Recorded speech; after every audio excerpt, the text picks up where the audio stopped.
Hi అండి. అందరికీ నమస్తే. నేను మీ గీత. నా రాక్షసుడు పార్ట్ 6. అలా ఆ రోజు మొత్తం భూమి విరాజ్ గురించి ఆలోచిస్తుంది.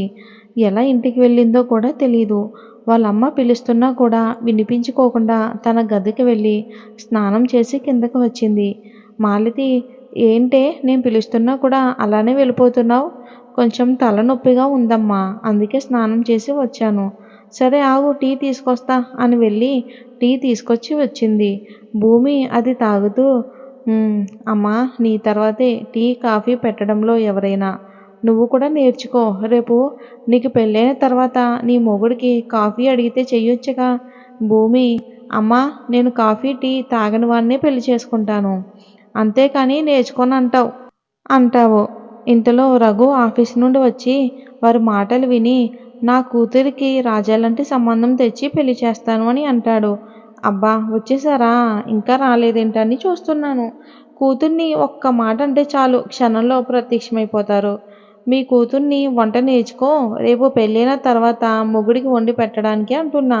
అయినా ఈ రోజుల్లో స్విగ్గీ జొమాటో ఉండగా వంట ఎందుకు మమ్మీ? వచ్చేవాడు నా బుజ్జమ్మని చూసి చేసుకోవాలి కానీ దానికి వంటొచ్చా ఇంటి పని వచ్చా అని కాదు.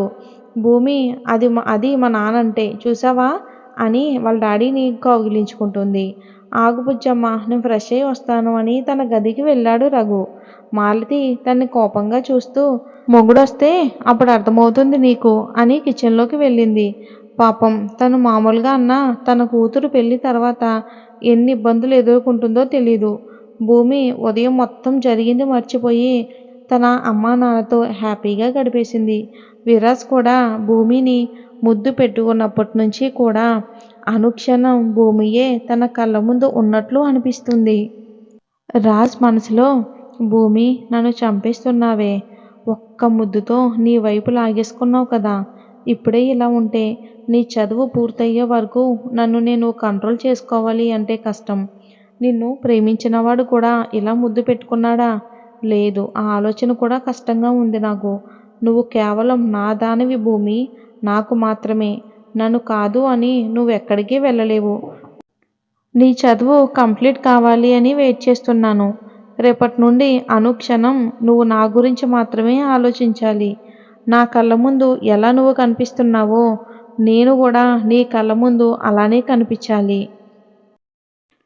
ఇంకా విరాజ్ భూమి గురించి అలా తలుచుకుంటూ ఉంటే భోజనం చేస్తున్న భూమికి ఒక్కసారిగా పొలమారింది.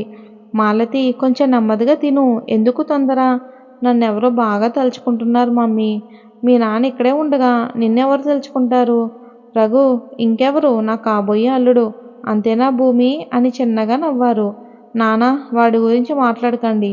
నాకు వాడు ఫోన్ చేసి 1 నెల అయింది తెలుసా? రఘు, జై నాకు కాల్ చేసి నీ గురించి అడుగుతూ ఉన్నాడు బుజ్జమ్మ. మాలతి బావని పట్టుకుని, అలా మాట్లాడొచ్చా? చెప్పు నానా, మీ ఆవిడికి చెప్పు మా ఇద్దరి మధ్యలోకి రావద్దు అని.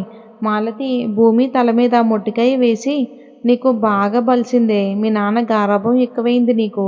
భూమి తినేసి తన గదికి వెళ్తుంటే రఘు, బుజ్జమ్మ, జై కాల్ చేస్తా అని చెప్పాడు. తనతో నువ్వు మామూలుగా మాట్లాడు.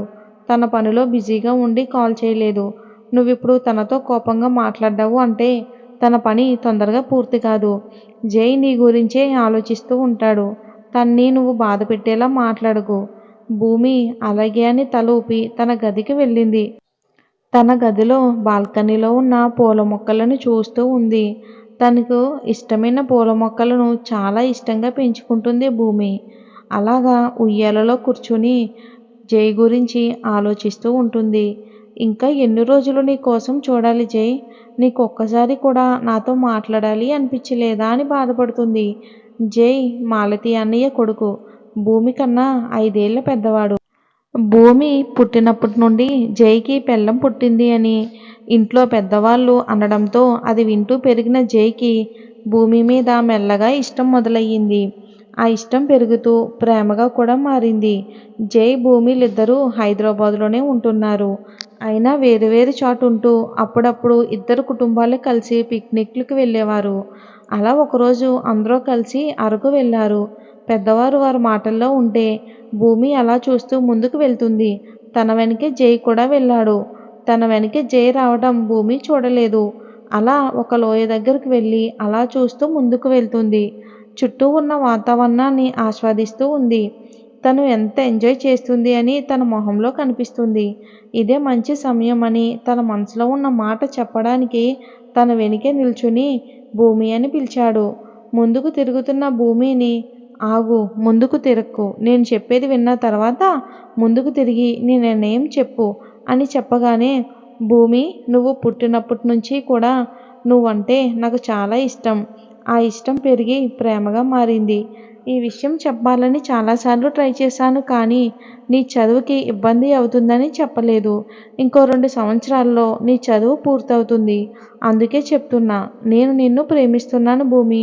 నిన్నే ప్రేమిస్తూ ఉంటాను. నువ్వంటే చాలా అంటే చాలా ఇష్టం. నీకు ఇష్టమైతే నువ్వు కూడా చెప్పు. భూమి ముందుకు తిరిగి, ఇంత లేటుగానా బావ చెప్పేది? నువ్వెప్పుడు చెప్తావా అని ఇన్ని రోజుల నుండి ఎదురు చూస్తున్నాను. అంటే నీకు నేనంటే ఇష్టమేనా? ఇష్టం అంటావేంటి బావా? చాలా చాలా ఇష్టం నువ్వంటే నాకు. జై భూమిని కౌగిలించుకుని, నిజమా బుజ్జమ్మ? నువ్వెక్కడ నో అని చెప్తావా అని ఎంత భయపడ్డానో తెలుసా? భూమి, బావా, నీకు ఇంకొక విషయం చెప్పనా? నా చదువు పూర్తయిన తర్వాత మన పెళ్లి చెయ్యాలని అత్త, మామ, అమ్మ, నాన్న అందరూ ముందే అనుకున్నారు. జై, నీకు ముందే తెలిస్తే ఎందుకు చెప్పలేదు? మరి నువ్వు నాకు నేను నిన్ను ప్రేమిస్తున్నానని చెప్తే వినాలి అనుకున్నా. అప్పుడు చెప్దాం అనుకున్నా. ఇప్పుడు చెప్పావు కదా, అందుకే చెప్పా. అలా ఆ రోజు నుండి ఇద్దరూ ప్రతిరోజు ఫోన్లో మాట్లాడుకుంటూ చాటింగ్ చేస్తూ ఉండేవారు. జైని సడన్గా ఒక ప్రాజెక్ట్ పని మీద బెంగళూరు పంపారు. అక్కడికి వెళ్ళి 6 నెలలు అయ్యింది. అప్పటి నుంచి ఒకసారి కూడా భూమికి కాల్ చేయలేదు.